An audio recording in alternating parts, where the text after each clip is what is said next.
కూటమి ప్రభుత్వం ఏ ముహూర్తాన అధికారంలోకి వచ్చిందో అప్పటి నుంచి హిందూ దేవస్థానాల్లో తరచూ అపశృతులు చోటు చేసుకుంటున్న పాలకుల తీరులో మాత్రం ఎలాంటి మార్పు కనిపించటం లేదు. పైగా జరుగుతున్న తప్పులను కప్పిపుచ్చేందుకు ప్రయత్నం చేస్తున్నారు తప్ప ఆ తప్పులు ఎందుకు జరుగుతున్నాయి, అవి మరోసారి జరగకుండా ఎలాంటి చర్యలు తీసుకోవాలన్న దానిపై కనీస ఆలోచన చేయడం లేదు. ఫలితం పదుల సంఖ్యలో భక్తులు మృత్యువాత పడుతున్న సంఘటనలు మన కళ్ళ ముందే జరుగుతున్నాయి.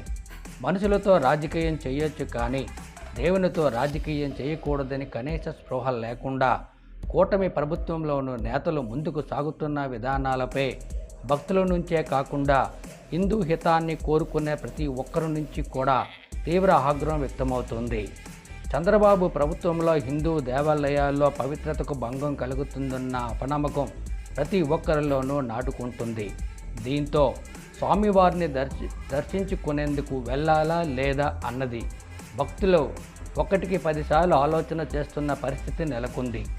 ఎప్పుడు ఏమి జరుగుతుందో తెలియని అయోమయ పరిస్థితిని ఎదుర్కొంటున్నారు.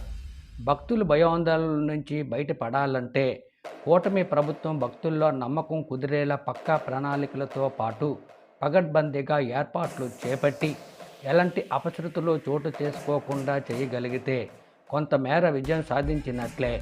లేదు, మేము ఇలాగే ఉంటాం, భక్తులు ఏమైనా మాకెందుకు, ఏదో రకంగా కార్యక్రమాన్ని చేశామా లేదా అన్నట్లు వ్యవహరిస్తే భక్తుల ఆగ్రహానికి గురి కావాల్సిందే.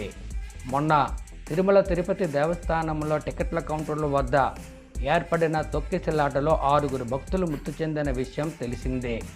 ఈ సంఘటన జరగక ముందు దేవదేవుని లడ్డూ ప్రసాదంలో జంతు కొవ్వు కలిసిందని చంద్రబాబు పవన్ కళ్యాణ్ బహిరంగ వేదికలపై చేసిన తప్పుడు ప్రచారం ప్రపంచవ్యాప్తంగా ఎంత దుమారం రేగిందో ఇప్పటికీ కూడా ఏ ఒక్కరూ మర్చిపోవడం లేదు.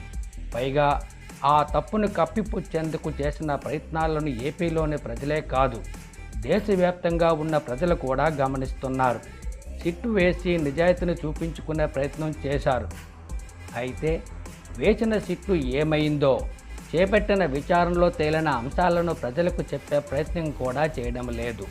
ఇప్పుడు సిట్టు కొనసాగుతుందా, మూసేశారా అన్న సందేహాలు వ్యక్తమవుతున్నాయి.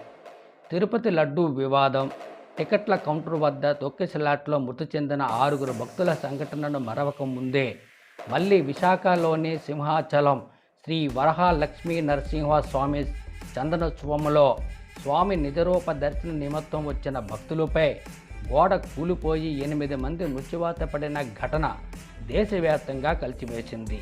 ప్రతి ఏటా జరిగే చందనోత్సవానికి ఇతర రాష్ట్రాల నుంచి లక్షలాది మంది భక్తులు తరలివస్తారని తెలిసి కూడా కూటమి ప్రభుత్వంలోని మంత్రులు ముందస్తు ఏర్పాట్లు చేపట్టడంలో పూర్తిగా వైఫల్యం చెందినట్లు వాస్తవ పరిస్థితులు అద్దం పడుతున్నాయి.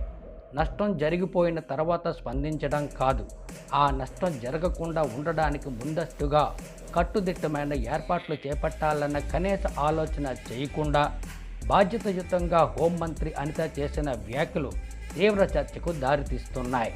అయితే జరిగిన సంఘటనను ప్రతిపక్ష పార్టీ వైఎస్ఆర్సీపీ నేతలపై ఎలా నెట్టాలన్న జాసే తప్ప కన్నీటి పరమైన మృతిని కుటుంబాలను ఓదార్చాలని ఆలోచన చేయకపోవడం మరిన్ని విమర్శలను మూటగట్టుకోవాల్సి వస్తుంది. కూటమి ప్రభుత్వం అధికారంలోకి వచ్చి సుమారు 11 నెలల్లోనే హిందూ దేవాలయాల్లో తరచూ జరుగుతున్న సంఘటనలను సీరియస్గా తీసుకుంటారా లేదా లైట్గా తీసుకుంటారా అనేది చూడాలి. ఒకవేళ లైట్గా తీసుకుంటే కూటమి ప్రభుత్వానికి పతనం తప్పదు.